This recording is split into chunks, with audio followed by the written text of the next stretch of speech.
Boa noite, pessoal. O pessoal está entrando. Marcos Natan é assíduo na maratona. Tudo bom, Marcos? Boa noite, Rafael, Patrícia. A gente vai dar um minutinho só para que o Facebook comece a também passar direitinho. Você me avisa, Savia? Que muita gente já está assistindo lá pelo Facebook ao vivo. Aviso.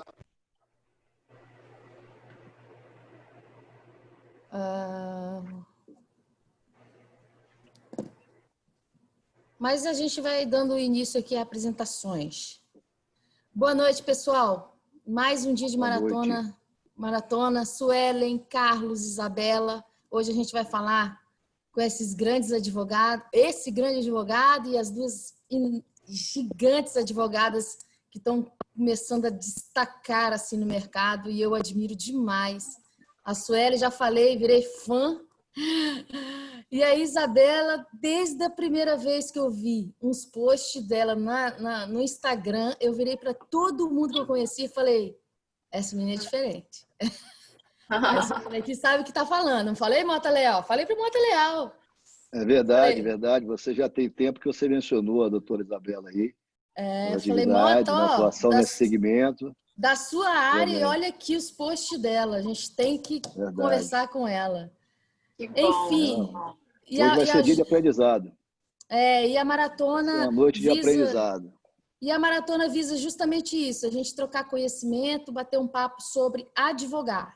Não é sobre direito material, porque eu acho que direito material nós cada um estuda o que precisa no dia a dia, a gente vai estudando, mas advogar, eu acho que o jovem advocacia precisa muito dessa troca de conhecimento. Tanto de jovem para jovem, como a Isabela, quanto as pessoas que já estão saindo da jovem advocacia, já estão começando a se destacar no mercado, que é a Suelen, quanto o Carlos Augusto, que é uma lenda da nossa advocacia, respeitadíssimo, que construiu um escritório maravilhoso, super respeitado, tem um nome que a gente gosta de falar assim, pô, sou amiga de Mota Leal. É isso. É isso que a gente constrói na vida, né, Mota? Fico lisonjeado de ouvir as suas palavras aí, é muita honra, muito obrigado. Então, hoje a gente vai falar sobre advocacia na área imobiliária com a Isabela e o Mota, e me permita chamar Mota, porque é assim que eu chamo ele. E na área de consumo, que eu exerço também, com a Suelen, que vem se destacando demais, que vem mostrando a área com uma plenitude muito legal, com um olhar muito legal, não só do consumidor, mas para encontrar caminhos para a gente solucionar as questões. Então, eu trouxe aqui o que eu acho que vai trazer muito conhecimento para a galera mais nova, pelo menos dar alguns insights muito legais para tomada de decisões. Então, eu vou dar a palavra aí para a Suelen, depois Mota e Isabela, para a gente começar aí e dar uma boa noite para a galera que está assistindo ao vivo lá no Facebook também. Boa noite a todos. Estou muito feliz, Érica, com esse convite de estar aqui ao lado da doutora Isabela, doutor Carlos Augusto. Eu acho que... Eu estava até conversando numa live mais cedo, que esses dias eu tive a oportunidade de ouvir duas pessoas que eu admiro muito, né? Que é o Américo Boaz e o Júlio Castiglione. E eles falaram coisas tão importantes, em nenhum momento falou em que eles formaram, onde eles se formaram. Falou da vivência, da prática. E como eu tirei experiências dali, né? E como tem coisa que a gente só aprende com a prática. E é melhor a gente aprender com o erro dos outros do que com os nossos, né? Então, a gente compartilhar as experiências, compartilhar os nossos erros, os nossos acertos, eu acho isso muito importante para a advocacia. E uma boa noite a todos, sejam todos muito bem-vindos, espero somar realmente nesse projeto. Diga aí, Mota. Boa noite a todos, boa noite, Érica, boa noite, Sueli, boa noite, Isabela. Permita-me abster aí o doutora. Vamos aqui bater um papo, né, sobre advocacia, sobre aptidão, sobre mercado, sobre captação e conquista de clientela, fidelização. É uma honra muito grande estar nesse projeto, a Maratona, aí, que é um projeto já muito bem sucedido, a repercussão excelente, aquilo que a gente puder contribuir aí com a jovem advocacia, passar a nossa experiência, nossas ideias, vai ser uma felicidade muito grande. Vamos lá, vamos em frente. Isabela. Boa noite, gente. Boa noite, Suelen, Carlos Augusto, Érica, a todo mundo que está assistindo. Primeiro, eu queria dizer que eu estou muito feliz de estar falando aqui de jovem para jovem. Eu que tenho tanto a aprender, poder falar alguma coisa na minha curta trajetória de advocacia vai ser muito bom. Espero aí compartilhar as minhas experiências e somar para a nossa construção dessa maratona que vem sendo um sucesso e a repercussão maior ainda. Espero que a noite seja bastante proveitosa. Então, pessoal, como eu venho falando logo na abertura do programa, assim, da maratona, a gente busca falar sobre advogar.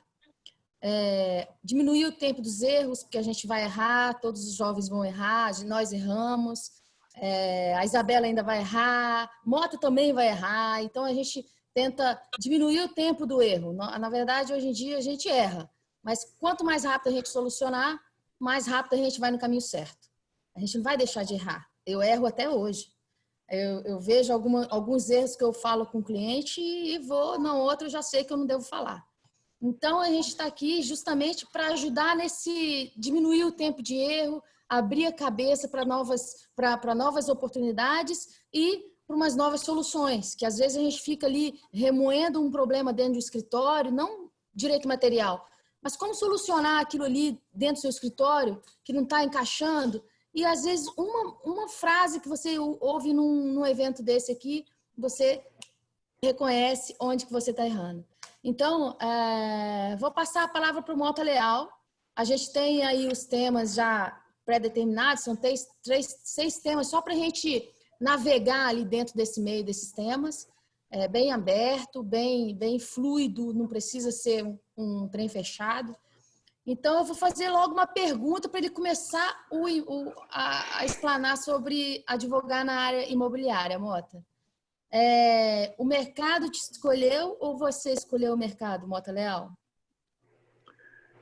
Eu tenho a convicção de que o advogado não escolhe o mercado. O advogado, a advogada, eles são escolhidos e eleitos pelo mercado. O caminhar profissional, desde a inscrição na OAB, ele vai sendo uma conquista de oportunidade. Eu costumo dizer que sorte é a união de oportunidade, competência e persistência.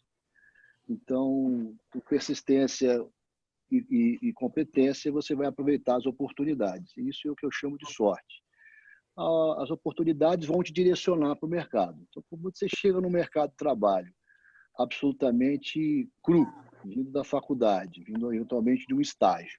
Esse estágio profissionalizante, esse estágio de advocacia, numa advocacia pública ou em outros entes que têm de estágios profissionalizantes, ele já é um início de indicação profissional. Ali você desperta as suas aptidões. Mas uma vez que a pessoa manifesta efetivamente, o bacharel manifesta efetivamente a aptidão, a vocação para a advocacia vai gerar oportunidades. Eu entendo que você tem uma vertente para um determinado segmento, você pode ter uma vertente para o segmento criminal, você pode ter uma vertente para o segmento civil, você pode ter uma vertente para o segmento empresarial, aí vai abranger trabalhista, civil, tributário. Mas dentro disso, se você tem uma identificação com a área civil, por exemplo, porque você gostou mais do que você estudou na faculdade, você gostou mais disso, dentro dessa seara são as oportunidades que vão te direcionar. E abraçá-las com afinco, dedicação, amor, respeito à procuração, respeito ao cliente, sem excesso de mercantilização, é o que vai gerar a multiplicação natural ao longo do tempo e a formação da sua clientela.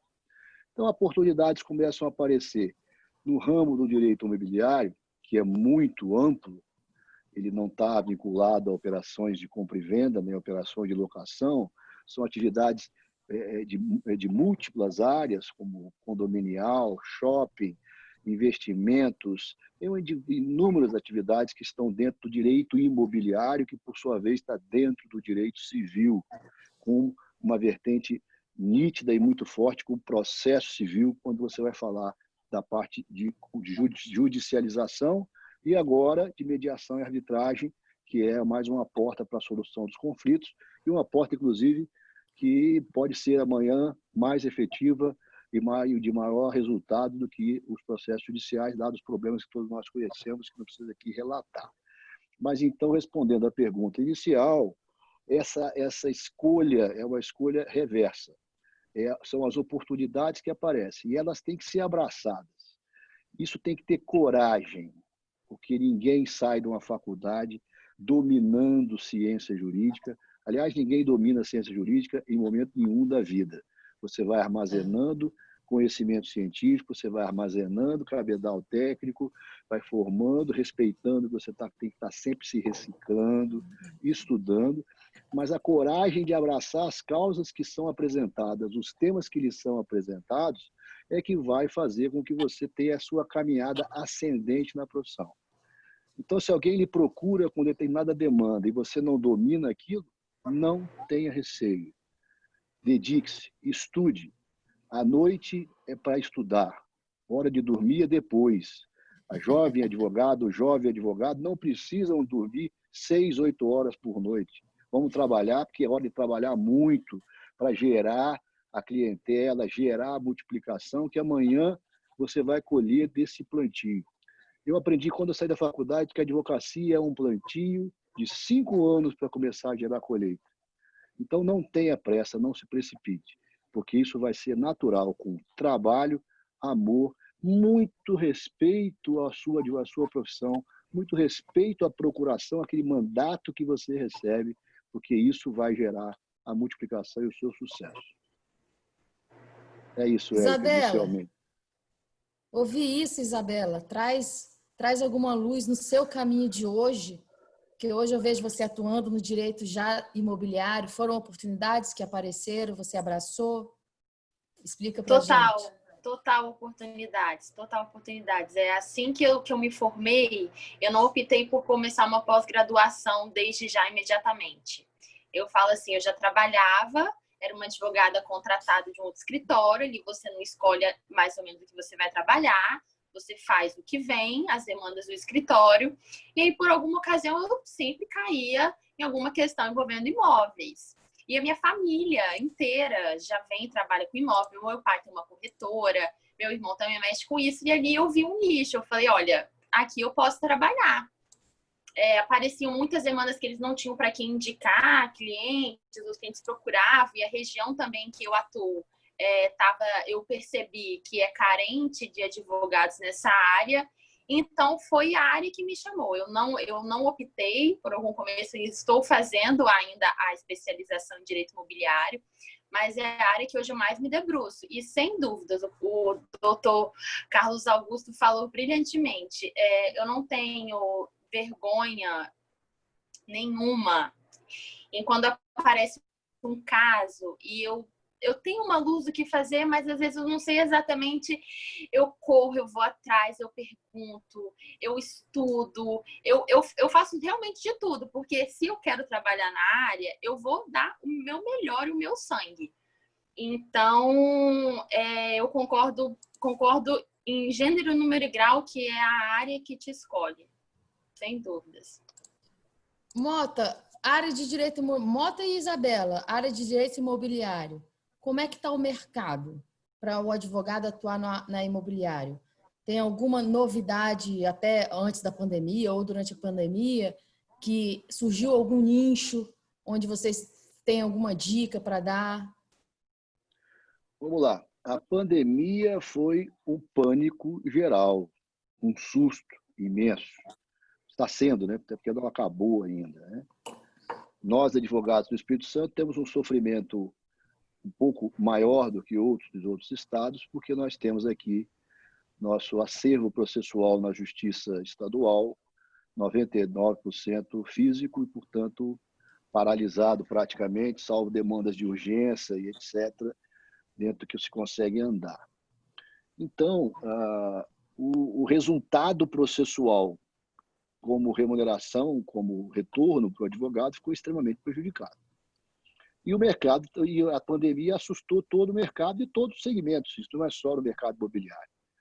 Mas, passados esses meses, nós estamos vendo aí na imprensa que o que está primeiro, um dos primeiros movimentos de recuperação é exatamente no setor imobiliário, na construção civil, que já começa a responder, e nos movimentos que a própria pandemia gerou na sociedade. Essa valorização da sua casa, dos seus ambientes, a valorização do seu espaço. Os conceitos de moradia vão trazer modificações. O conceito de convívio familiar, o mais tempo na família, que as pessoas estão experimentando agora forçosamente, mas muitos estão constatando como é bom isso e como é relevante você ter um lar confortável. Então, aquele sonho da casa própria, que é histórico, ele continua existindo. Então, todos os programas de acesso à casa própria no segmento popular continuam, mas há um movimento agora de mudança da sua tipologia, de tentar melhorar a sua residência, aquele conceito de apartamentos menores, etc. Isso está se modificando. Em razão disso, isso os especialistas no segmento, na área comercial, já bem indicam. O que acontece com isso? É que isso gera movimento, isso gera mercado, e quando gera mercado, a advocacia tem oportunidade. Aliás, eu já li que todas as crises da história, a advocacia foi atingida, mas a advocacia também teve em todas as crises oportunidades. Dada a amplitude que a profissão oferece, no consultivo, no contencioso, em todos os segmentos, após as crises, sempre vem oportunidades. Isso não vai, e essa inédita e tão violenta não vai ser exceção.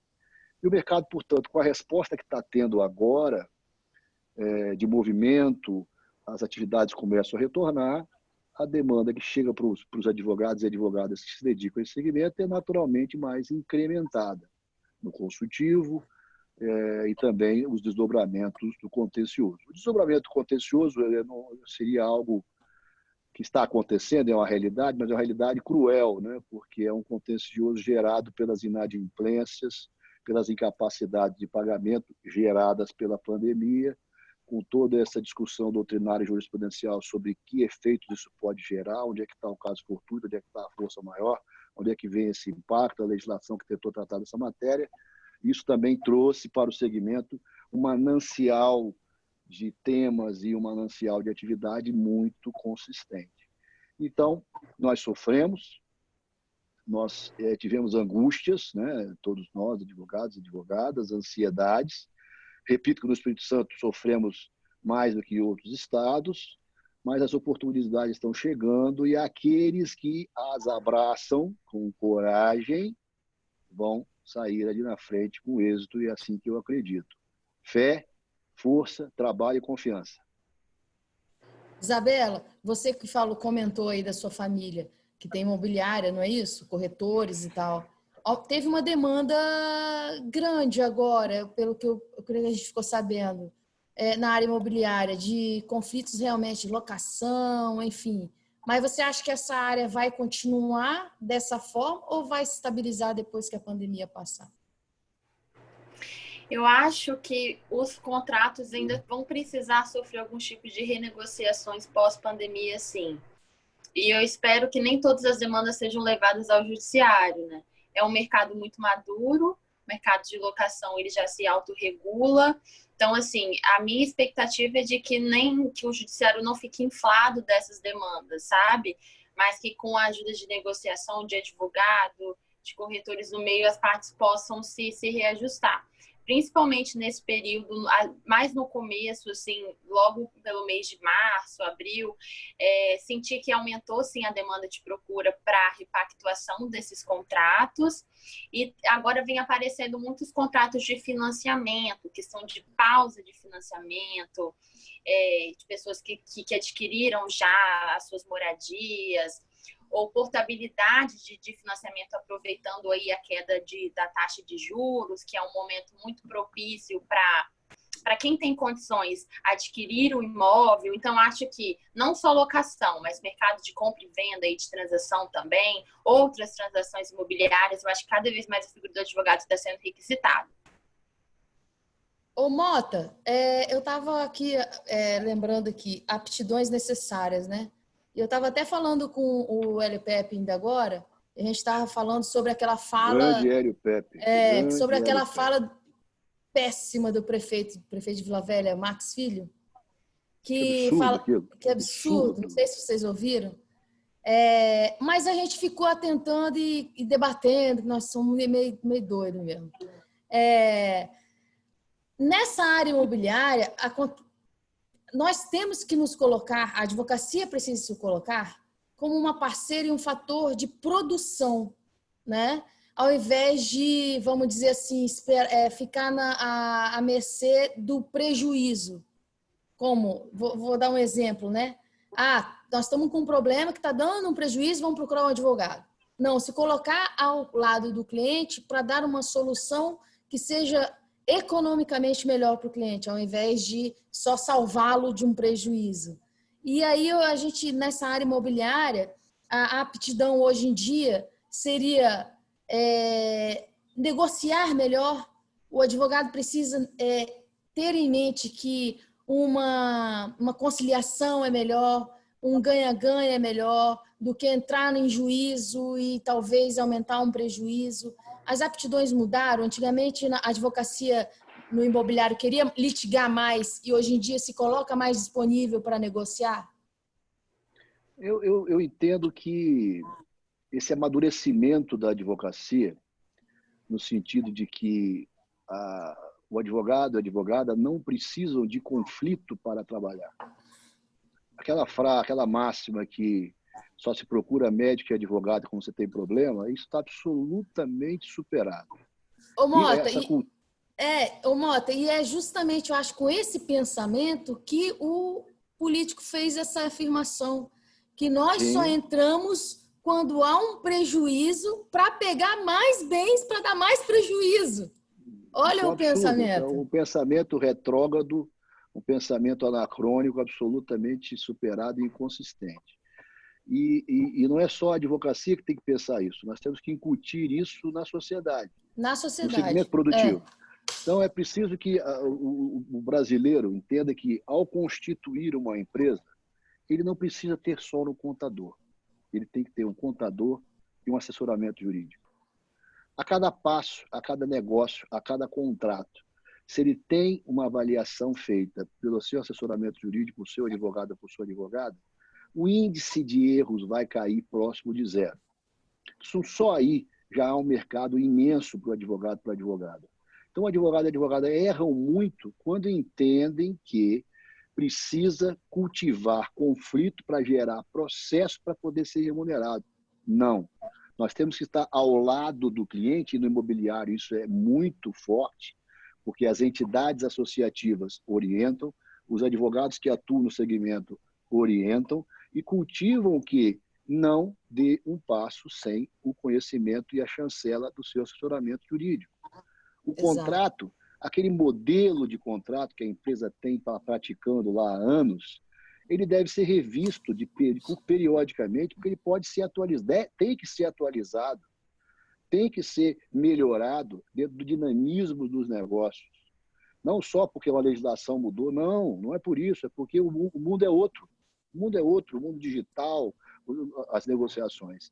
E nesse momento da pandemia, como a Isabela bem colocou, os conflitos que nasceram disso aí, nós estamos falando isso desde 20 de março, quando foi decretado o problema no Brasil e no Espírito Santo. Nós temos falado o seguinte: vamos conversar com sinceridade e transparência. A minha orientação para os locatários que nos procuraram, para os locadores que nos procuraram, para os promitentes compradores que nos procuraram e para as empresas e promitentes vendedoras foi: sentem, conversem, botem sinceridade na mesa. O que aconteceu é que toda a sociedade tem isso, surgiram aproveitadores. Aqueles que, sem ter impacto nenhum pandêmico, sem ter faturamento atingido, vieram com a pandemia na mão para dizer que precisava rever isso, rever aquilo. Isso contamina o ambiente, mas muitos foram atingidos. E o estressar da relação, a radicalização, não leva a um bom resultado. Então, aqueles que sentaram e disseram, olha, eu não posso conceder 50% disso, eu posso conceder 30%, eu posso conceder 30% e você vai repactuar comigo a partir do mês tal, chegaram ao bom senso, não se perde o cliente, mantém-se o cliente e ali na frente se recupera. Porque faturamento, honorários, você pode perder, mas não perca o cliente, porque para você recuperá-lo é muito mais difícil do que faturamento e honorários. Então, isso é um segmento consultivo que tem um mercado constante e agora intensificado.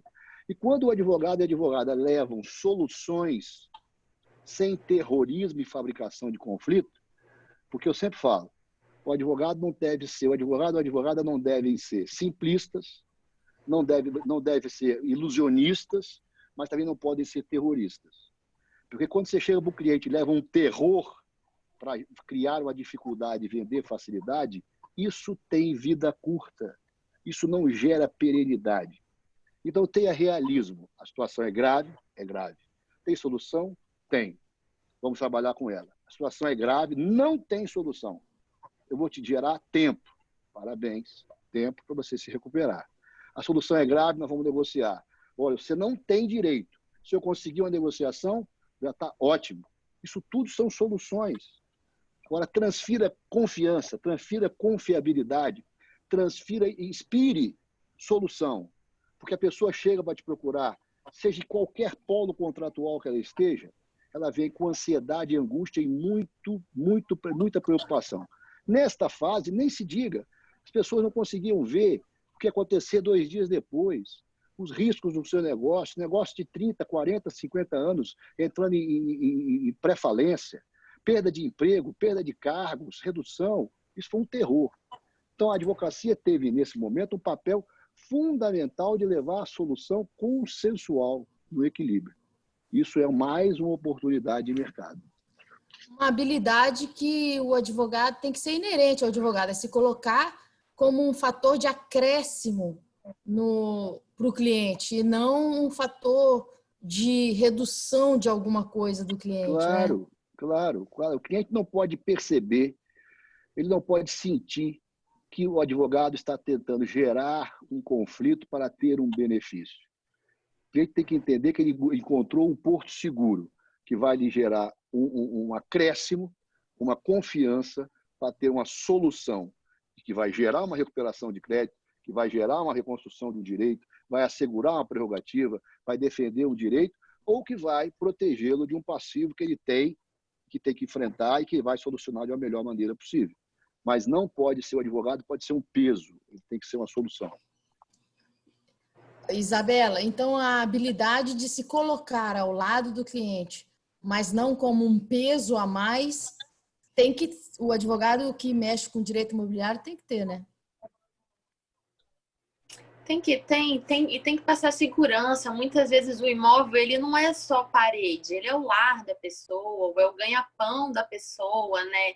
Então, assim, tem um sentimentalismo muito grande, é o lar que ele habita, é o lar que ele trabalha. Então, assim, ele tem um apego, muitas vezes tem um apego, e o advogado tem que estar preparado ali para demonstrar que está do lado dele, empenhado junto com ele para resolver o problema. Ainda mais diante de uma pandemia, onde estava uma comoção muito grande e se falava em não pagar aluguel ou deixar de pagar aluguel no primeiro momento. E era uma coisa assim, muito descabida. Houve uma comoção muito grande no primeiro momento, todo mundo ficou realmente muito perdido. Então, o advogado lá, aí, uns 3 meses atrás, bem no começo e até hoje, ele serviu, e eu me coloco, eu vivi isso, ele serviu até para conscientizar, assim, olha, vamos com calma. Naquela época, a gente não sabia ainda qual o desdobramento da pandemia, quanto tempo que ia durar. E já estava se falando de não pagar aluguel, de já fechar as portas com 5, 10 dias da decretação de fechamento do comércio. Então, essa habilidade do advogado de ter esse sentido, de estar do lado do cliente, de conhecer o mercado, de dar uma segurança, eu acho que é primordial. É uma das características que sempre tem que estar desenvolvendo. E não agora, não só nesse período, acho que é para o futuro. Mota, vamos falar sobre cálculo de honorários? Você aí, o cara experiente, Difícil, né, Mota? Não, mas olha só, sensível. Mas olha só, depois que eu comecei, porque olha só, eu confesso o seguinte, antes de eu entrar na ordem, que quando a gente entrou lá na ordem, lá em 2016, eu não tinha muita técnica, não. Eu lia um pouco o cliente, olha só, em 35 anos, eu entrei na ordem com 16 anos de advocacia. Eu ainda fazia assim, ó. Eu olhava um pouco o cliente, olhava um pouco a causa. Eu ia ali. A gente tem que ter uma leitura, tem até uma técnica, né, de leitura de cliente. E eu fiz assim, mais ou menos, mas eu não tinha muita noção de cálculo de honorários como as pessoas que têm grandes escritórios e tal faziam, tá? Na área do direito imobiliário, se faz pelo valor pelo valor que está em discussão, se faz recebendo antes, se faz recebendo depois, se faz muito no ex, se é um cliente igual uma associação, se faz num geral, o tamanho dela. Dá uma dica aí, Mota, e depois a Isabela vem com a experiência dela. Bem, eu vou completar agora em agosto 30 anos de formado, 52 anos eu fiz agora, e a advocacia, propriamente dita, que eu conto da inscrição na ordem, em outubro, 30 anos. Né? Então, esse período aí que muito me honra aí com a nossa turma lá, 1991, aliás, é uma turma que teve que manteve muitos advogados e advogadas, né, percentualmente, que hoje é raro, né, das turmas formandas. Esse período deu para entender que, disso que você falou, Érica, tem de tudo um pouco, tem de todas as formas. O professor Zé Craquela Júnior, grande administrativista, certa feita, lendo um dos livros dele, alguns artigos dele, ele escreveu lá que ele não sabia nada do direito até receber 50% dos honorários quando era consultado como advogado. Então, eu perguntava para ele se isso era aquilo outro, ele dizia, não sei, vamos fazer um contrato para depois a gente começar a conversar sobre a sua consulta técnica. Então, o advogado e a advogada tem que valorizar a profissão, valorizar a sua relevância. Então, aquele negócio de dar uma lidinha, dar uma olhadinha, ver o que você acha, vou te mandar um WhatsApp, você opina para mim, tem que ser controlado, porque tem o atendimento, tem a consulta, tem o pro bono, que é maravilhoso, mas tem que ter muito cuidado com o abuso. E falando de honorário advocatício, é preciso você ter uma sensibilidade comercial, não tem jeito. O advogado e a advogada, para praticar honorário advocatício e encontrar uma justa remuneração, tem que ter um viés comercial. Eu conheço advogados e advogadas brilhantes, mas que não sabem sentar e negociar honorários. Às vezes faz uma proposta muito alta, o cliente acha um absurdo e vai embora e acabou. Às vezes faz uma proposta aquele que poderia trabalhar e depois se sente mal remunerado. Eu conheço advogados que não são tão dedicados à ciência, tão estudiosos, mas que têm um viés comercial e que captam clientes, se conquistam clientes, se geram contratos, porque têm essa habilidade. Então, o ponto ideal qual é? É você unir a sua credibilidade técnica, a sua credibilidade científica, a sua construção moral ao longo da caminhada profissional, com a sua capacidade comercial de negociar a verba honorária da melhor maneira possível. E honorários bem pagos são aqueles que remuneram o advogado e a advogada como ele e ela acham que é o bastante. Não aquilo que se acha que poderia ser, ou que o Joãozinho pratica, ou o Manuel pratica. Isso não tem relevância. Então, se você vai trabalhar no consultivo, você vai trabalhar por hora técnica, com a prática aqui no Espírito Santo não se tem essa cultura, mas outros estados têm, ótimo, se você conseguir implantar, maravilha. Se você tiver que trabalhar com proveito econômico, você vai calcular um prolabore e uma remuneração no êxito. Mecanismo muito utilizado. Você tem lá uma causa que vai gerar um retorno financeiro ou que vai gerar uma economia, você vai mensurar essa economia ao final e vai ser remunerado no percentual sobre isso. uma verba pró na contratação, uma verba êxito sobre o que gerou ou o que economizou. Os assessoramentos, as assessorias contínuas, os contratos de prestação de advocacia full service ou qualquer outro ramo, você remunera mensalmente. Essa remuneração pode ser fixa, ou ela pode ser fixa com um percentual de resultado, que é uma prática, aliás, muito interessante, porque o cliente tem o hábito de entender que o advogado vai estar mais comprometido com a causa quando ele tem remuneração final, que para mim não é uma verdade, porque eu entendo que você recebeu o mandato, recebeu o contrato, você tem responsabilidade pelo processo, com ou sem remuneração ao final. Mas o fato é que o cliente tem esse conforto. Isso é uma realidade. Quando você tem um resultado percentual ao final sobre a economia ou sobre o resultado, isso é uma maneira de você manter aí um relacionamento profícuo com o cliente. Então, não há uma receita para isso, não há uma fórmula. A tabela de honorários da OAB é uma referência? É, mas ela não é uma referência exata, ela é uma referência mínima, que tem algumas distorções, nós sabemos, pode ser aprimorada. Esse aprimoramento vem se tentando ao longo do tempo, são particularidades de cada estado, de cada ambiente econômico. Então, existem as diversas formas. A forma ideal é aquela que remunera o advogado e a advogada como ele se sente ou ela se sente satisfeito, enquanto o cliente entende que a remuneração é justa. A complexidade da causa, o envolvimento econômico e aquilo que o advogado e a advogada entendem que é o seu valor profissional são os grandes parâmetros. Complexidade técnica, envolvimento econômico e aquilo que você tem de conceito, de cabedal para levar, para entregar ao cliente. Isso vai fixar a remuneração. O advogado é procurado por uma indicação ou por um conceito, isso leva o cliente a entender que deve remunerar numa proporção assim, uma proporção de outra forma. É isso.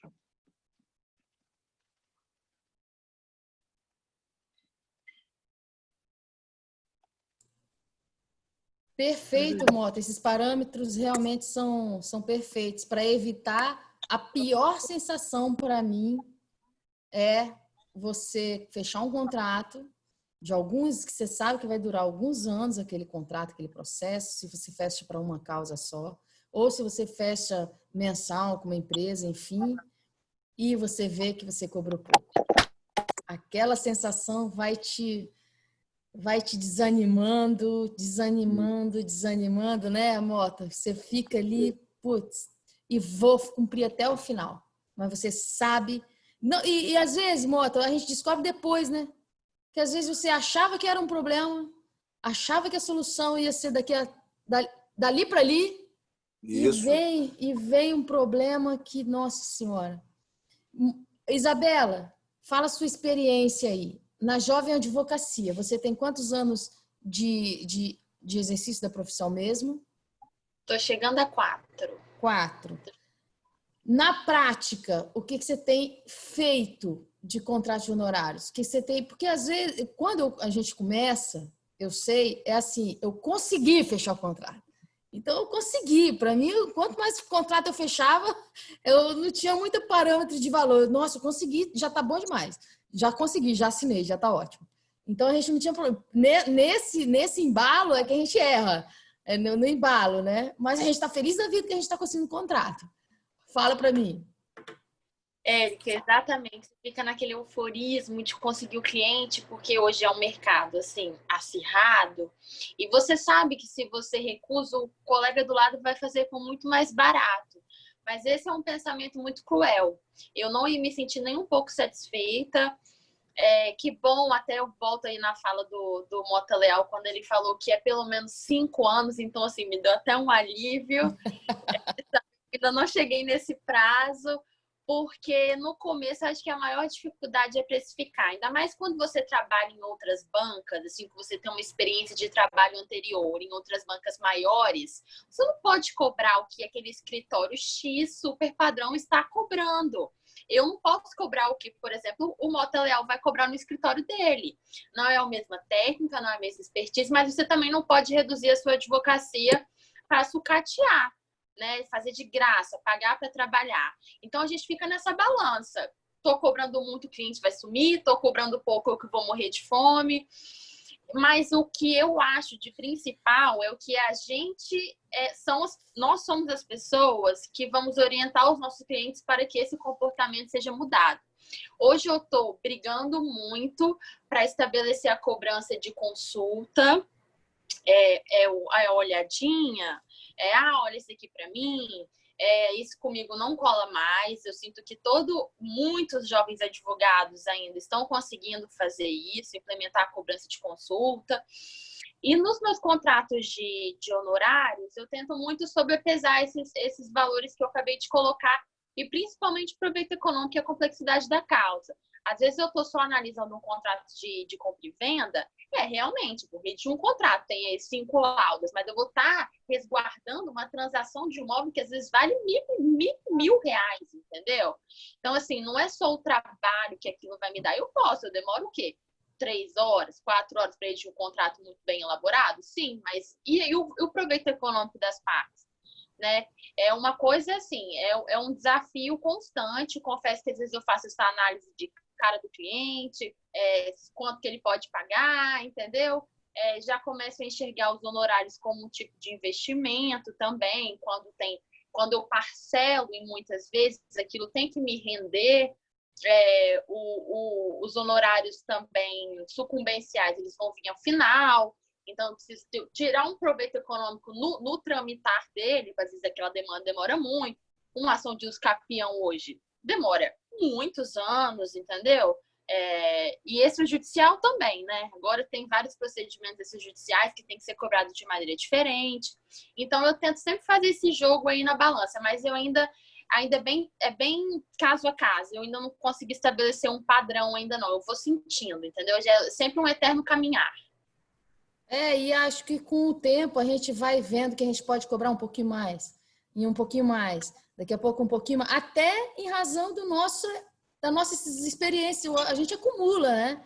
Eu nunca esqueço um processo. Eu nunca esqueci um processo. Se alguém falar o nome de um cliente ou de um ex-adverso da parte contrária, eu vou lembrar. Impressionante. E olha que eu trabalho com empresa, de consumo. Mas se falar um nome, eu olho e falo assim, opa, entrou contra a empresa tal. Eu já lembro. É impressionante. Mas a gente vai aumentando um pouquinho, né? Eu lembro do meu primeiro cliente. Ele me procurou, fiquei feliz demais da conta. Eu falei, olha, você é meu primeiro cliente. Então, assim, eu vou te cobrar. Isabela, você errou, Isabela. Não podia falar que você era o primeiro cliente. Tá vendo? Até isso a gente erra. Eu acho que ele viu na minha cara a felicidade, quase que eu peguei ele. Você não vai sair daqui, você vai ficar aqui. E é sempre uma indicação, né? De parente, de amigos próximos. E aí eu falei assim, olha, eu vou te cobrar só no êxito. E aí acabou que, graças a Deus, deu tudo certo no final. Eu falei, não, mas não vou fazer isso de novo, não. Senão o processo demorou 1 ano para acabar, 1 ano e tantos meses para acabar. Eu falei, né, eu não vou conseguir sobreviver assim, né? Mas foi assim que veio um pouco mais de confiança para seguir nos próximos. Foi assim. Você ficou feliz no começo e no fim, né? No meio. Mas que bom, que bom. Vamos já indo para o caminhar do final dessa explanação sobre direito imobiliário, sobre advogar no direito imobiliário. Vamos falar aqui, compartilhar algumas experiências que tragam algum alerta, algum conhecimento diferente para a advocacia jovem. A Isabela acabou de trazer dela, né, do primeiro cliente. Mota, conta pra gente. Tem até uma pergunta para fazer. Você consegue advogar tanto para causas únicas contra alguma construtora? Você prefere não pegar porque você é advogado mais de construtoras, para não conflitar com tese? Eu fico um pouco... Aliás, eu de vez em quando eu caio nessa, né? Como eu advogo para empresa, normalmente eu não advogo para o consumidor. Outro dia, quando me procuram, eu já indico um colega. Na área imobiliária também rola isso, por causa de nicho de mercado? Vou passar a palavra para você, Suelen. Por causa de nicho de mercado, outro dia eu até passei um cliente e falei assim, não vou fazer, porque eu faço execuções bancárias, então não vou trabalhar com crédito rural na outra ponta, que a minha tese vai ser diferente. E daí eu vou ficar, eu discutindo comigo mesmo aí, com as teses na rua. Então, rola isso, Mota? Veja, eu entendo e trago isso comigo desde sempre e partilho isso com os nossos sócios e os nossos associados, que o advogado e a advogada tem que ter posicionamento. Posicionamento. No momento que você começa a caminhar, você não tem posicionamento. É que nós falamos no início. Você não tem ainda escolha. O mercado vai lhe abrir oportunidades e você deve abraçá-las. Você pode ter um encaminhamento para um segmento, num posicionamento. Mas com o consolidar da sua atividade, da sua carreira, você vai se estabelecendo num posicionamento. E aí, nesse sentido, eu tenho por convicção, e levo isso para os meus sócios, para os meus associados, eu tenho uma filha advogada, tenho um filho estudando Direito já em fase final, né? E eu partilho isso muito. Então, eu penso assim. Então, como eu advogo, nós advogamos para entidades que associam determinados segmentos, eu não me sinto à vontade para assumir causas contra determinadas empresas, ainda que não sejam clientes nossos, ainda que não sejam, eventualmente, até associadas, mas para ter um posicionamento para chegar lá e dizer que sustentar um requerimento que, eventualmente, em outro processo, eu estou sustentando o contrário. Sustentar uma tese no debate que eu estou defendendo o contrário. Né? Para falar de direito imobiliário, nós tivemos aí diversas discussões nos últimos tempos que foram criando jurisprudências e posicionamentos, e até foram matérias que hoje estão consolidadas no Superior Tribunal de Justiça, e que no segmento imobiliário, na área de construção civil, as entidades tiveram uma participação muito forte nisso. Siduscon, Sebic, Secovis, ADEMES do Brasil. E, em determinado momento, se tinha uma grande dúvida ainda jurídica dos entendimentos e qual seria o desfecho disso. E aí você era procurado por um adquirente do imóvel para exatamente discutir aquele tema. E você estava defendendo em outras dezenas de processos outro tema. Eu não tenho conforto ético para assumir uma causa dessa. Eu não recomendo. Mas cada um tem as suas convicções, e aquilo que a lei não impede, o Código de Ética da Profissão não impede, o advogado está à vontade para fazer. Mas nós, no nosso escritório, eu particularmente, acho que isso não é um bom caminho. Eu acho que o posicionamento é muito relevante.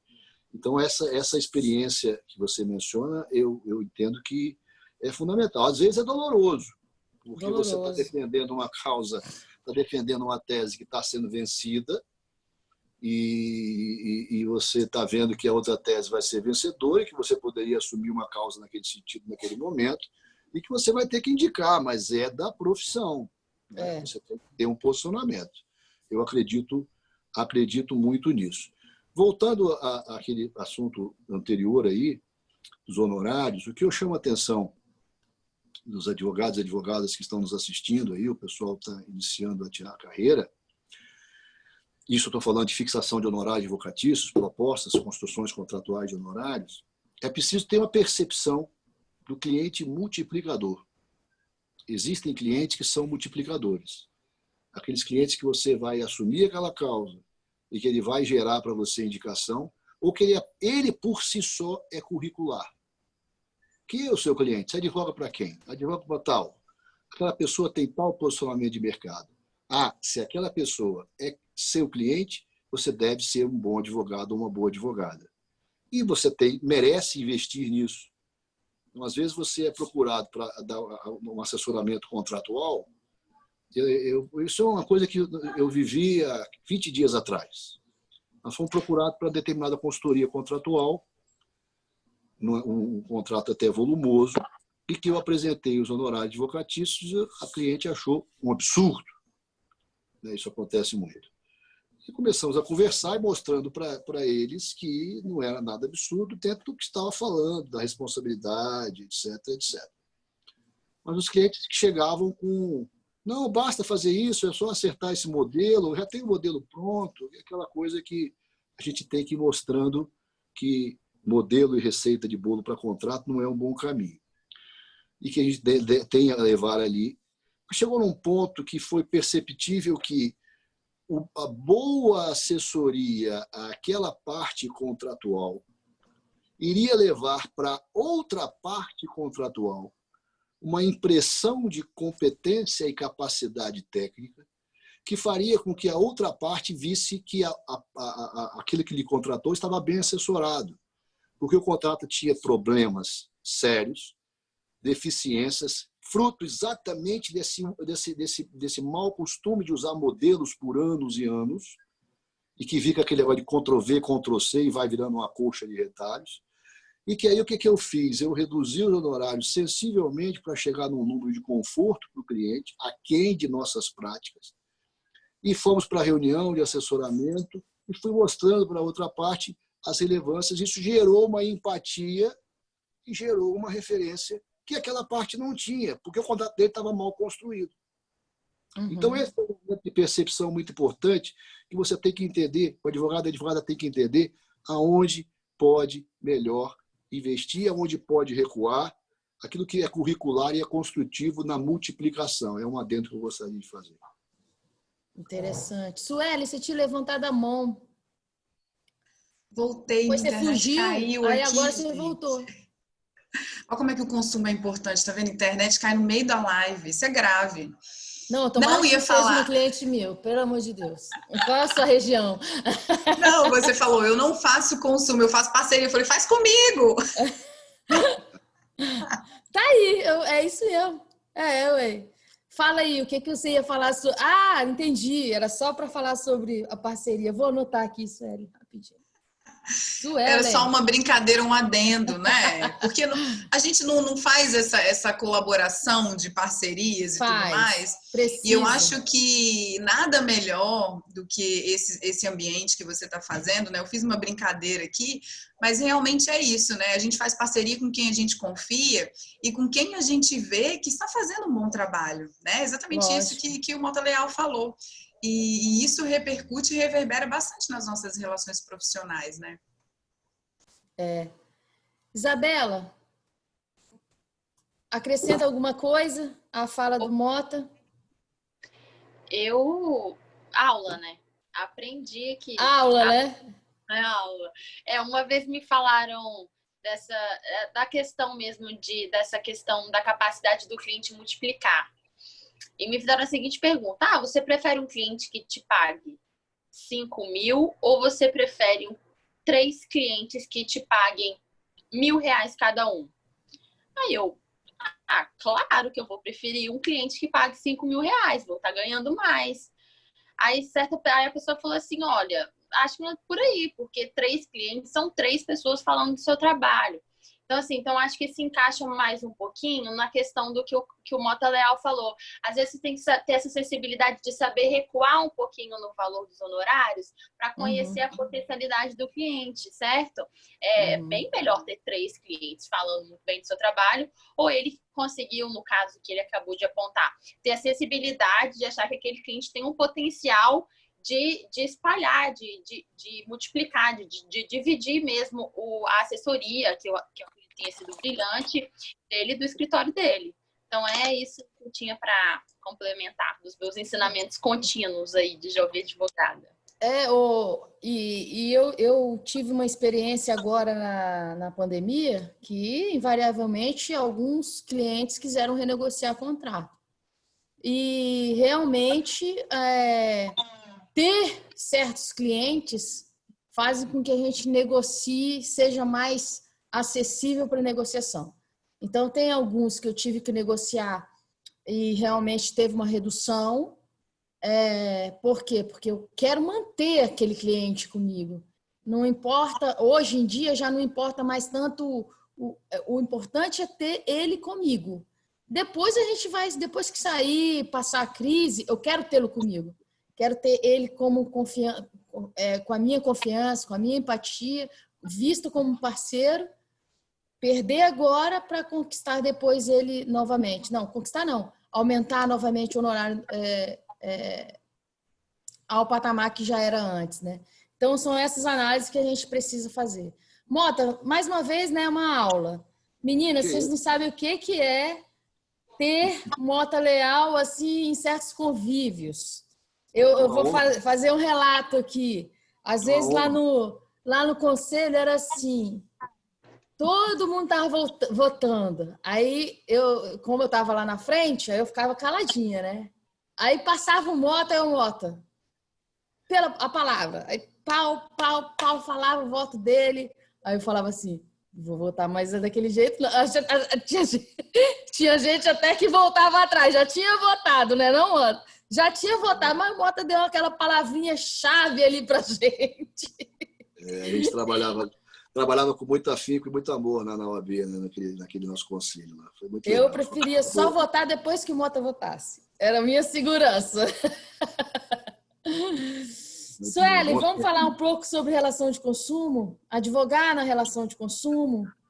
Vamos começar lá com o mercado, aptidão, essa diferença entre consumidor e empresa. O advogado tem que escolher. Pode começar aí que a gente vai trocando uma palavrinha, vai. Legal. Queria aproveitar um gancho de uma fala do Mota Leal, né, que ele falou muito sobre sorte, né? Fala assim, a sorte existe, mas ela tem que te encontrar preparado, né? Exatamente. Então, né, e exatamente aquilo que a Isabela falou também, né, muitas vezes, né? Você tem que analisar bem as situações, né? Porque às vezes é melhor você fazer uma estratégia aqui e depois lá na frente fazer diferente, tudo tem que ser analisado. E aí, falando um pouco sobre contexto, eu queria, né, você elencou 6 temas aqui que eu achei muito interessante, Érica, e falar sobre aptidões, né? Eu falo bastante todos os sábados, tem um projeto bem parecido com o seu, né, que é de prática mesmo, 10 horas, e eu falo muito sobre habilidades, né, que a gente tem que se ver na vida, como a gente é na vida, porque isso repercute e reverbera na nossa advocacia. A advocacia é uma parte da gente, né? É um braço da gente. A gente é advogada 24 horas por dia, mas entender as nossas habilidades vai fazer muito com que a gente entenda o mercado ou o nicho da advocacia que a gente melhor se encaixa. Tem advogada que é muito bom em número. Então, tem inúmeras áreas que ele pode trabalhar com isso. Tem advogado que fala muito bem, você pode investir em sustentação oral mesmo, né? E aí, falando de aptidão para o consumo, a primeira coisa, eu acho que a gente tem que quebrar um paradigma muito grande que a gente tem de achar que as relações de consumo, que as ações de consumo, que as ações no juizado especial, elas são pequenas e elas são insignificantes, né? Muitas vezes a gente fala assim, isso é consumo, né? Mas é porque você não faz, porque não é o seu nicho, ou que você acha que é muito pequeno, que é desinteressante. E aí uma pergunta que eu faço quando eu abordo isso é o seguinte, o juiz de direito concursado, ele ganha menos porque ele está no juizado especial? Ele ganha menos porque ele julga mais causas de consumo? Não, então por que a gente diminui a nossa advocacia, né? Nós temos causas de consumo, o Mota Leal sabe bem disso, né, já que ele advoga nessa área imobiliária, que são muito interessantes financeiramente. Então, tem causas que são pequenas, tem causas que são grandes, como qualquer área do direito. E eu acho que o direito do consumo também, Érica, ele é uma porta de entrada, porque você fala com 100% das pessoas. Todos nós somos consumidores. Do dia que a gente nasce até o dia que a gente morre, né? Até a compra do caixão é uma relação de consumo. Então, a gente, outros, isso, né? Para os outros, mas isso é muito, ou então eu sou considerado um consumidor bystander, né? Ô, Mota, qual é a legitimidade aí, Mota? Eu já fui. Você pode deixar pago já, né? Você pode deixar tudo pago. Eu não, quero deixar tudo para os outros pagar. Pois é. Então, é muito relevante isso, né? E às vezes a gente fala, eu vejo as pessoas falando, gente, o direito criminal é muito importante. Sim, é muito importante, você lida com a liberdade, né, das pessoas, mas e a honra das pessoas, né? E as relações, as consequências das relações de consumo. E aí, muitas vezes, a gente fala assim, né? Eu vi uma fala da Isabela que eu identifiquei muitas pessoas. Fala assim, mas é o meu primeiro cliente, eu vou fazer no êxito, se não ganhar tá bom, né? Ela não falou nesse sentido, mas falou do contrato de êxito, né? Dessa parte que eu quero mencionar. E é muito importante a gente entender isso, porque às vezes tem processo que a gente não lucra. Tem processo que a gente não lucra, mas tem processo que a gente se torna referência da pessoa para a advocacia. Eu não atuo em todas as áreas, mas eu tenho parceiros em todas as áreas. O meu cliente não fica sem resposta. O meu cliente não fica sem uma indicação. E eu posso não solucionar o problema dele, mas eu estou apresentando uma possibilidade de solução, que é alguém que trabalha comigo, alguém que eu confio. Então, eu acho que a primeira coisa, aptidão para o direito do consumo, né? E eu gosto de falar direito do consumo, não do consumidor, porque ele regula as relações de consumo. O fornecedor também tem direitos, e muitos, né? Então, ele regula as relações de consumo. E não só o direito do consumidor regula, né? A gente tem outras legislações. Então, a primeira aptidão, né? Analise as suas habilidades e pare de olhar as causas de consumo, as relações de consumo como sendo algo pequeno e insignificante. Elas são interessantes, ela é um nicho de mercado interessante e você não precisa fazer só isso, né? O direito civil está aí, o direito imobiliário, né? Quantas pessoas que atuam em diversas áreas também atuam no consumo, né? Então, veja como uma porta de entrada, veja como um nicho interessante, não como algo pequeno e insignificante. Acho que é a principal aptidão, eu acho.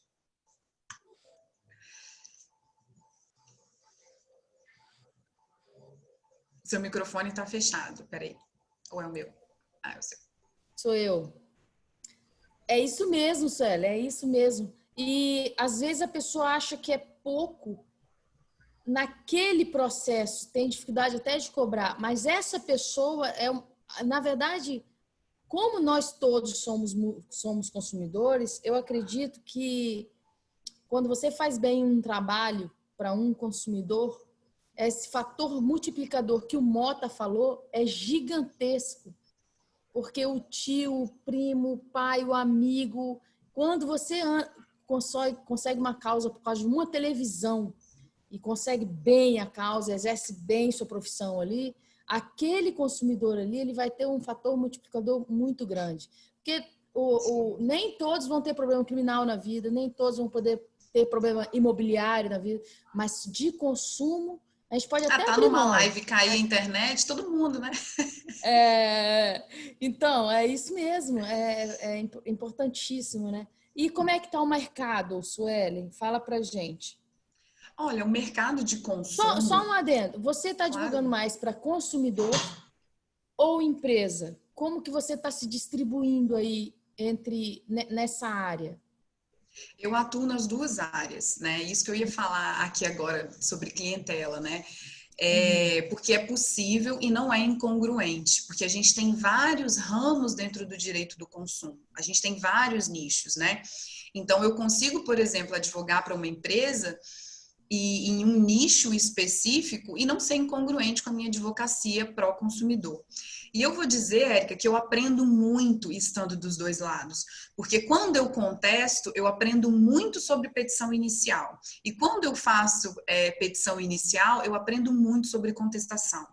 Então, a gente sempre tem que tirar o melhor das duas áreas, né? Se você entrou com uma ação imobiliária, por exemplo, ou de consumo, e você não aprendeu algo com a contestação, você precisa rever de novo, porque sempre tem alguma coisa ali que você pode aprender, que você pode suscitar, que você pode ficar mais atento, né? Por exemplo, uma alegação de uma preliminar ou uma prejudicial de mérito, ou até um mérito mesmo que é alegado em contestação, se fala, poxa, eu já vou trazer isso na minha inicial para não dar espaço para isso, para contestação. Então, a gente aprende em todas as fases do processo e aí, obviamente, eu acho que a gente tem que se atentar sempre para a incompatibilidade e incongruência. Mas eu consigo atuar nos dois lados porque eu atuo em nichos diferentes e eu aprendo nos dois. E ainda sobre mercado, eu acho muito importante, né, uma coisa que tanto a Isabela quanto o Mota Leal falou muito bem. De hoje em dia a gente fala muito de direito digital, advocacia 4.0. E eu leio e gosto muito de estudar as relações de consumo de uma maneira diferente. Não ali na legislação, na letra seca da lei, né? Mas sim sobre os costumes. Como que o costume de uma sociedade interfere na advocacia e no direito. O Mota Leal deu um exemplo fantástico.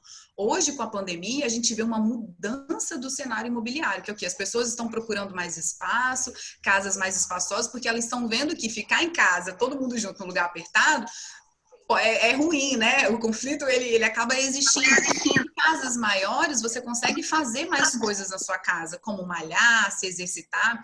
É uma mudança de mercado. E a maneira como o brasileiro a brasileira repercute diretamente nas relações de consumo, né? E aí a gente vê, eu vou dar 2 exemplos aqui, a Lei do Sal da Mesa, de 2015, quem não lembra, né? Que não podia ter o sal à disposição na mesa. É óbvio que não queria que o consumidor não pegasse o sal. E aí os consumidores penduraram no teto, que afinal na mesa não podia, mas pendurado podia, porque o brasileiro, a gente é muito...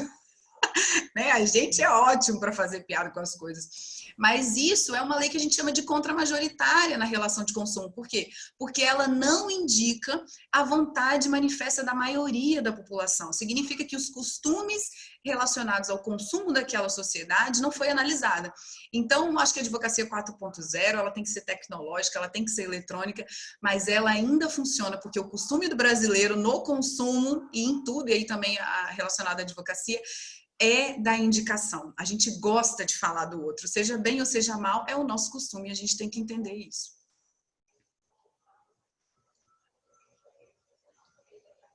Acho que seu áudio está cortado.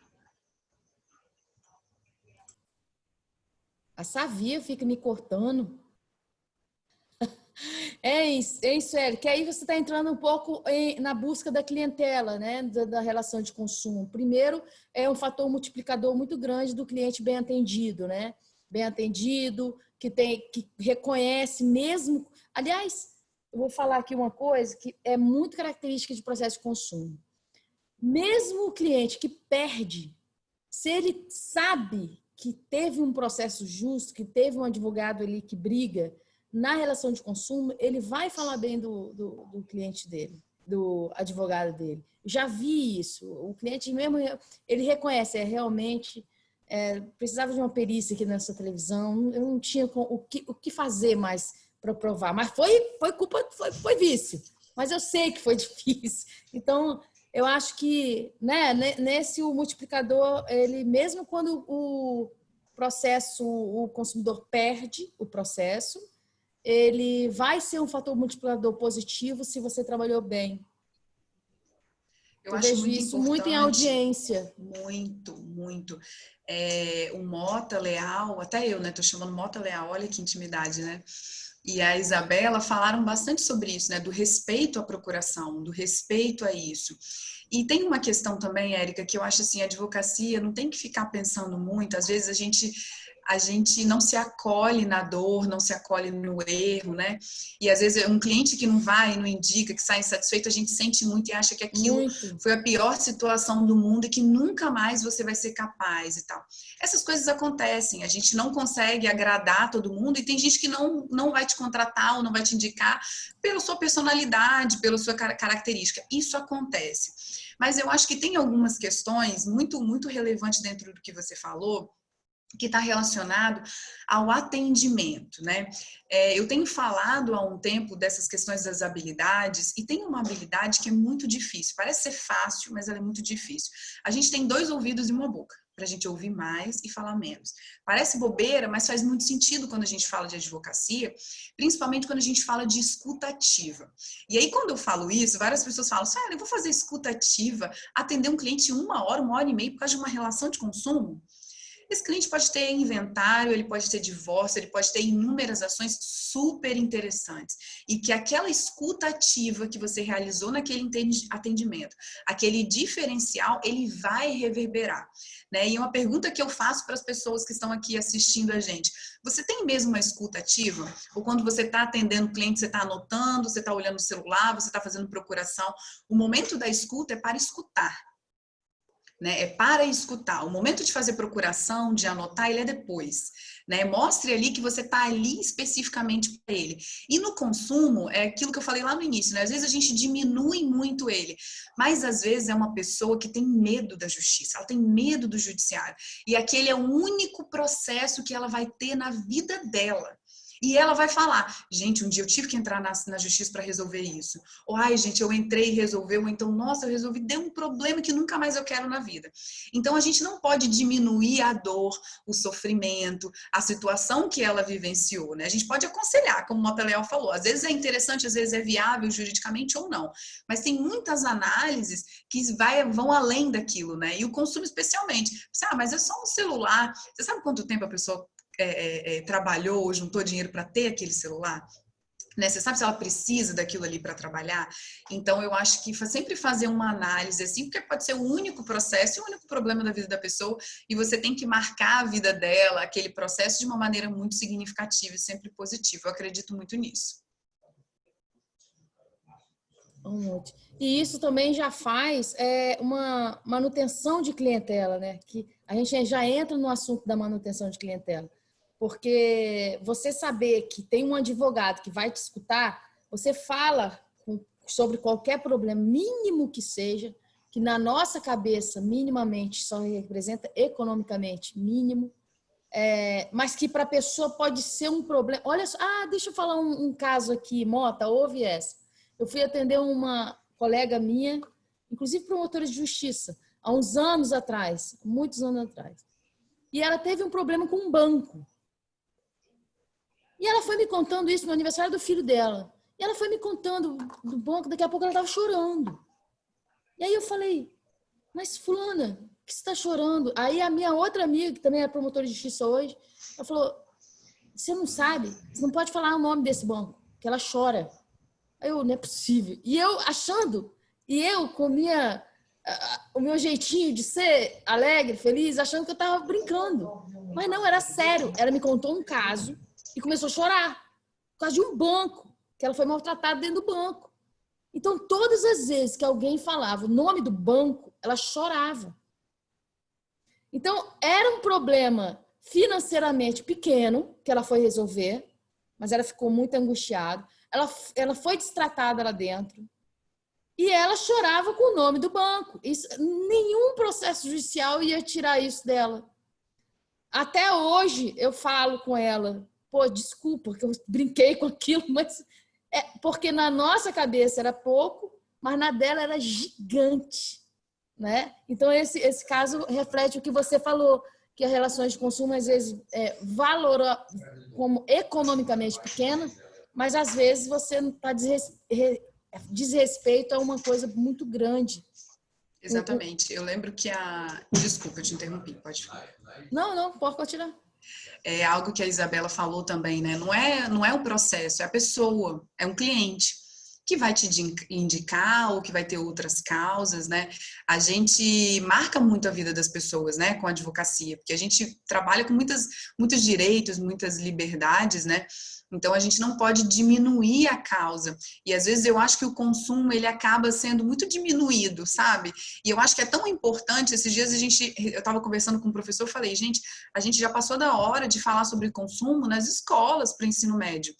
Porque esses adolescentes precisam saber quais são os seus direitos, quais são os deveres. Todos nós somos consumidores, assim como o direito constitucional, assim como todas as outras áreas do direito.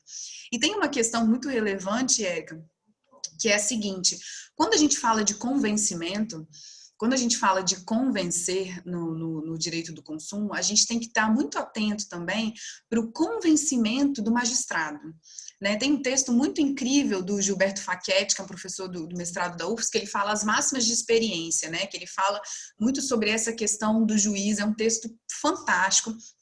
E aí ele fala isso, olha, toda vez que você está levando uma demanda para o judiciário, você tem que pensar, e o Júlio Pompeu, né, um curso de introdução à filosofia que eu fiz com ele, fantástico também, ele fala, toda vez que você está levando uma demanda para o judiciário, você tem que pensar que aquela pessoa já pode ter passado por uma situação parecida, que foi maravilhosa ou que foi muito ruim. Então, você tem que levar aquela situação, né? Como que se prova? Provando. Então, assim, a situação do seu cliente foi péssima, foi horrível, prove o quão horrível foi.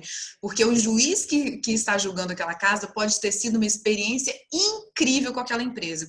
E você vai ter que ter uma virada de chave para que ele entenda que, embora ele tenha tido uma experiência incrível naquela situação, daquele cliente, a empresa não fez a mesma coisa que fez com ele.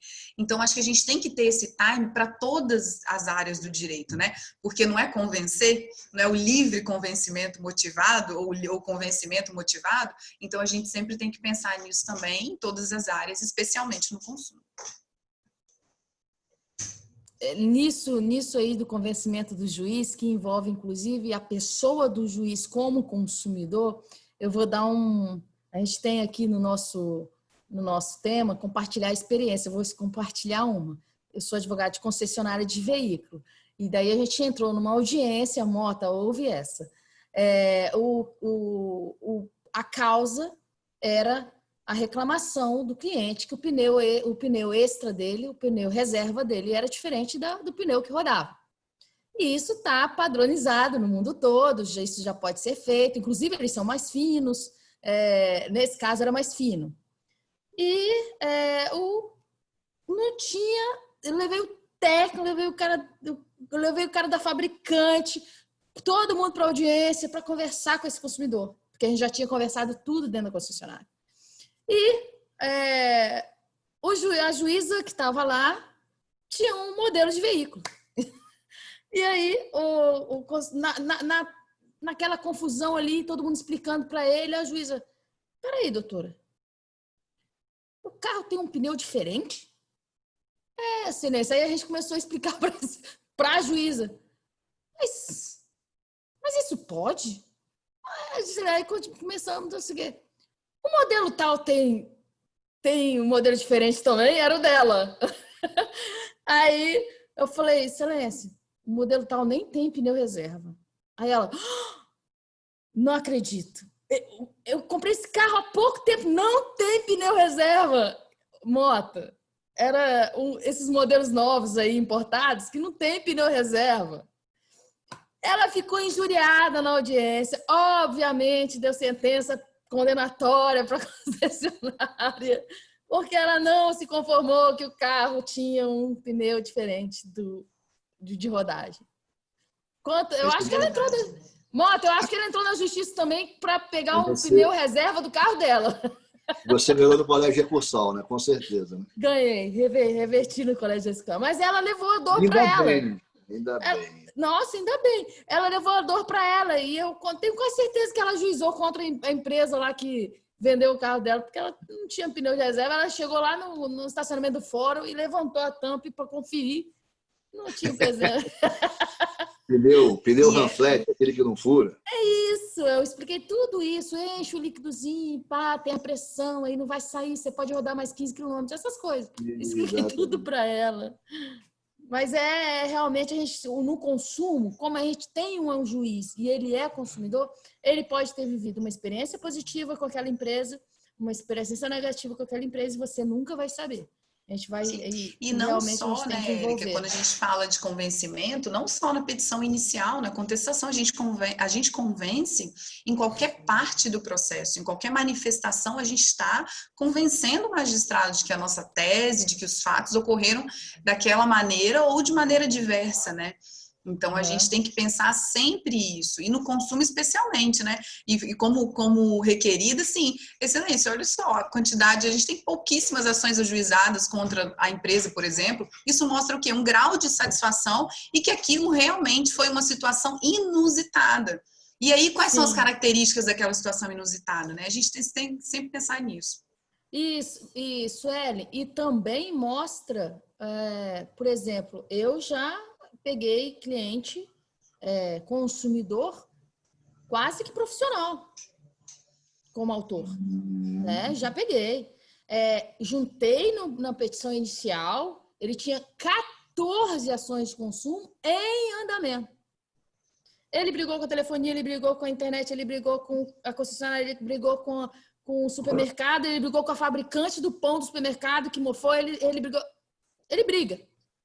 Então, isso também e apresentando levado. Essas informações, você está o quê? Interferindo no convencimento do magistrado. Assim, olha, e a gente achar que as pessoas não analisam isso, gente, é um erro muito grande em todas as áreas, né? Que o magistrado pode falar, olha, foi bem grave o que aconteceu com ele, mas, né? Tem alguma coisa aqui. Então, a gente realmente tem que olhar tudo, análise de contexto. A pandemia agora, ela está mostrando para a gente a importância da análise do contexto. Porque Verdade. as ações ajuizadas agora, elas podem ser julgadas no momento de normalidade. Então, você tem que inserir muito bem qual é o contexto de ajuizamento dessa ação, o motivo, a negativa, o direito, né? A força maior, o caso fortuito, tudo isso, justamente porque quando ela for julgada, pode ser um momento de normalidade. E aí você não pode perder esse time do convencimento também. Legal, é isso mesmo, Sueli. Sueli, eu vou fazer uma última pergunta, até para a gente ir caminhando para o fim. Claro.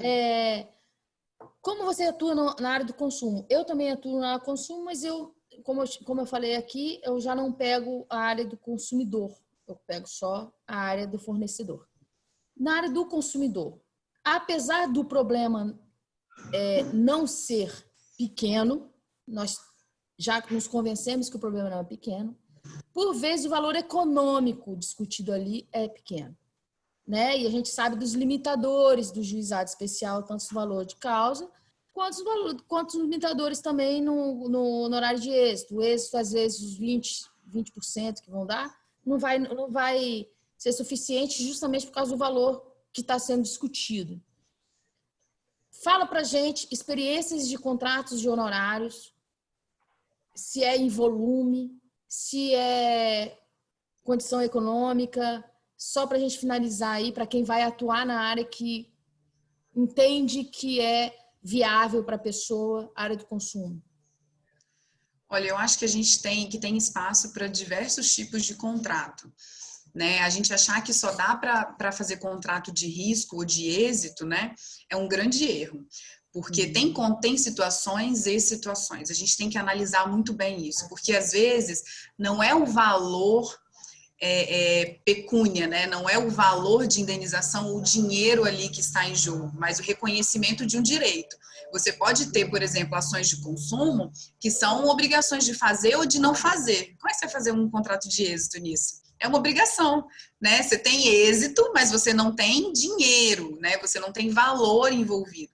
Então, a gente tem que entender muito bem isso para saber como cobrar. E tem ações também que a gente já sabe que vai durar muito tempo.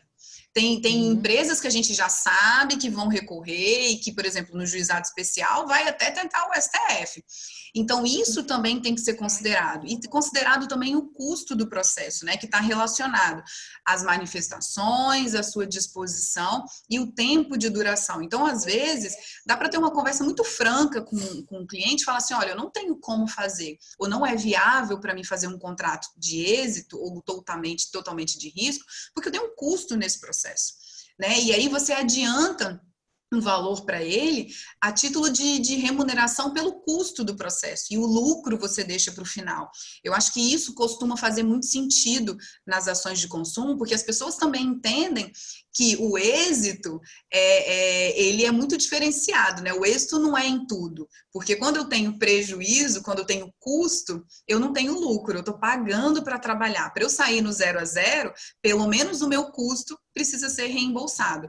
Então, eu acho que tem possibilidade para todas as ações e analisando principalmente também a situação do cliente. Né? O que é interessante? Tem processo que você sabe, assim, não, isso aqui não tem problema, pode ficar tranquilo, já é um cliente do escritório, isso aqui eu vou resolver para você e na próxima ação a gente vê. Às vezes, quando é cliente assíduo, a gente acaba fazendo isso, né? Não é porque o processo ou o direito é pequeno, mas é porque naquela situação você considera ser importante fazer aquilo daquela forma. Mas eu não acho que tem que ser só de êxito, não. Acho que tem espaço. Vale uma boa argumentação e clareza para o cliente também. A partir do momento que ele entende que você tem custo, né, eu acho que se dispõe, sim, tanto a consulta, como a Isabela falou, mas também como um adiantamento dos honorários e fazer um contrato misto, não só de êxito. Legal. Vamos para considerações finais, pessoal? Já vai dar 1h30 de evento, uma conversa maravilhosa. Eu já Mota é uma aula. Vocês duas estão aí, arrebentando, tanto na internet quanto de conhecimento. Eu adoro falar com vocês duas. Mota, vamos encerrar? Acho que a advocacia jovem aí... E isso, olha, pessoal, vai ficar gravado no meu YouTube, Érica Neves, vai ficar gravado eternamente essa aula do Mota, da Sueli, as dicas da Isabela. Eu espero que todos vocês assistam. É sempre legal a gente ouvir experiência. Eu aprendo constantemente, graças a Deus. Graças a Deus não me fechei achando que eu sei de tudo. Ao contrário, erro pra caramba ainda. Errei há pouco tempo. Contei, não vou nem contar que eu fico nervosa, mas errei. Então a gente erra, mas a gente passa. A gente foca no objetivo que vai dar certo. Mota, obrigada, Suelen, obrigada, Isabela, por estarem aqui. Dá uma palavrinha aí com o pessoal que ainda está assistindo lá no Facebook. Tem mais de 20 e poucas pessoas no Facebook. Eu posso falar? Pode falar, Mota, por favor. É uma pena ter acabado, foi muito gostoso conversar com vocês aqui, com a Suelen, com a Isabela, e sempre muito bom conversar com a Érica. Ouvir aí as duas jovens advogadas aí com talento transpirando, né? Muito bom ouvir vocês aí com a garra, com essa gana. A gente não sabe nada nunca, na advocacia mais ainda, o aprendizado é constante, a reciclagem é fundamental. E eu deixo aqui a seguinte mensagem para quem nos está assistindo. Até depois de ouvir a Suelen e a Isabela, a gente colhe a convicção que eu já trago e a gente solidifica essa certeza. Não existe cliente pequeno, não existe causa pequena. O cliente chega para você com uma demanda, com uma causa, para ele ela é imensa. Aquela causa de poucos reais para um pode ser mais grave daquela de milhões para outro. Então, se vai aceitar, trate com o mesmo amor, com a mesma dedicação, o mesmo afinco, seja advogado, advogada 24 horas por dia, sabendo que aquela ansiedade, aquela angústia que lhe foi otorgada a procuração para defender são sagrados. E nós estamos na advocacia 4.0, daqui a pouco saímos na 5.0, mundo digital, processos digitais com muita facilitação. Nós temos a capacidade de produzir hoje muito maior do que há 30 anos atrás, quando eu comecei a advogar, que eu comecei a trabalhar numa máquina de escrever Olivetti Praxis 20, que eu guardo com muito carinho, que ela já tinha até aquele corretor branquinho, que já era um grande avanço. Depois o computador chegou e hoje nós vivemos numa era de muito mais produção. Agora, cuidado, advogado, advogada. Não se deixe mecanizar, não se deixe pasteurizar, não se deixe substituir pelo computador, porque isso nunca vai acontecer. Um tempo atrás, eu escrevi um artigo e quem tem medo de robô? Eu não tenho medo de robô. O robô está tirando espaço de advogado e advogada, é o que a gente ouve por aí, mas o talento jamais será substituído. Eu já vi petições horrorosas feitas por robôs, com teses e discussões que não estão nem na lide, com defesa de 40 laudas, trazendo argumentos que não foram nem postos na petição inicial, uma coisa absurda. Então, vamos administrar a tecnologia, vamos receber a tecnologia e aplicá-la no que é bom, mas não se deixem virar uma linha de produção, porque o advogado morre quando ele se mercantiliza, a advogada morre quando ele se digitaliza e esquece que o talento é insubstituível. Obrigado a vocês, uma honra muito grande, um beijo grande e vamos que vamos. Suelen. Eu agradeço demais, né? Acho até que eu falei demais, estou analisando aqui minha fala, mas estou muito feliz mesmo. Eu acho que essa troca de experiência ela é fantástica. Eu acho que a gente não consegue viver a vida do outro, mas a gente consegue ouvir as experiências do outro. E isso é muito importante. Eu acho que a prática é sensacional e ouvir como o outro faz, saber como o outro faz, a gente aprende sempre. Não tem nenhuma conversa que não tenha aprendizado. Então, mais uma vez, meu muito obrigada. Eu estou à disposição de todos vocês para qualquer tipo de conversa sobre qualquer coisa dentro ou fora da advocacia, que a gente aprende também bastante, falando sobre coisas que não estão ligadas à advocacia, porque no final nós somos pessoas em crescimento, em evolução, né? E meu muito obrigada e estou sinceramente à disposição. Prazer muito grande estar aqui ao lado de pessoas tão incríveis, viu? Isabela. Érica, mais uma vez, só gratidão. Gratidão pelo espaço, pela oportunidade, pela aula, do Mota Leal, estou chamando de Mota Leal, da Suelen também, que aprendo muito com o Instagram dela, é maravilhoso. Eu Eu replico tudo que eles falaram e acredito muito que a principal sala de aula é essa, é trocar experiência. Se jovem advogado não sabe, conviva com pessoas que sabem. Se insira nesse meio de pessoas boas, aquelas que você admira. Você vai ver que você vai começar a pensar como elas, você vai entender como que o jogo funciona, como se dão as relações, como se dão o trato com os clientes. Isso a gente não sai da faculdade sabendo, isso não é 1 ou 2 anos que vão ensinar. E principalmente, sair não só ali da lei, mas vamos ler um jornal, vamos entender o mercado, vamos entender como é que acontece as transações imobiliárias, como é que está funcionando a economia. Vamos fazer curso de economia, de mercado, vamos se atentar ao que está acontecendo no mundo, porque as demandas jurídicas são um resultado do jogo, do que acontece. Com essa pandemia, mais uma vez, a gente viu que o direito, que a função do advogado ficou refém de um judiciário, mas que nem assim o advogado parou, ele precisou se reinventar, de achar outros mercados. E a partir dessa outra visão um pouco mais ampla é que a gente consegue identificar novos nichos. Eu não digo isso só para a advocacia imobiliária, mas principalmente para ela.